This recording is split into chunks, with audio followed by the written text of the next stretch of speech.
कराड तालुक्यातील उमरज येथे एका ज्वेलर्स दुकानासमोर चोरीची घटना घडली आहे। सोमवारी सकाळी सुमारे 10 वाजण्याच्या सुमारास अज्ञात चोरट्याने सोन्या चांदीचे दागिने आणि रोख रक्कम असलेली बॅग काही क्षणात लंपास केली। या घटनेमुळे परिसरातील सराफ व्यापाऱ्यांमध्ये भीती आणि खळबळ निर्माण झाली आहे। ही घटना सीसीटीव्ही कॅमेऱ्यात कैद झाली आहे। मिळालेल्या माहितीनुसार चौरे रोड परिसरातील श्री वाग्देवी ज्वेलर्सचे मालक गणेश यादव हे नेहमीप्रमाणे सकाळी दुकान उघडण्यासाठी आले होते। त्यांनी आपल्या दुचाकीवर दागिने आणि रोख रक्कम असलेली बॅग ठेवली होती। दुकानाचे शटर उघडताना कुलूप उघडण्यात अडचण येत असल्याचं त्यांच्या लक्षात आले।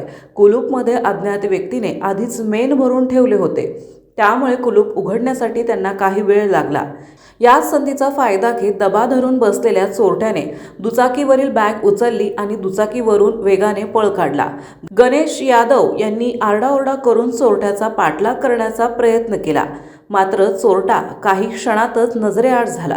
प्राथमिक माहितीनुसार चोरी झालेल्या बॅगेत सुमारे 2,50,000 रुपयांची रोख रक्कम आणि 8 तोळे सोन्याचे दागिने आणि सुमारे 5 किलो चांदीचे दागिने होते। या घटनेची माहिती मिळताच उमरज पोलिसांनी तत्काळ घटनास्थळी भेट दिली, तसेच श्वान पथकाला बोलावण्यात आले असून परिसरातील सीसीटीव्ही कॅमेऱ्यांची तपासणी सुरू करण्यात आली आहे।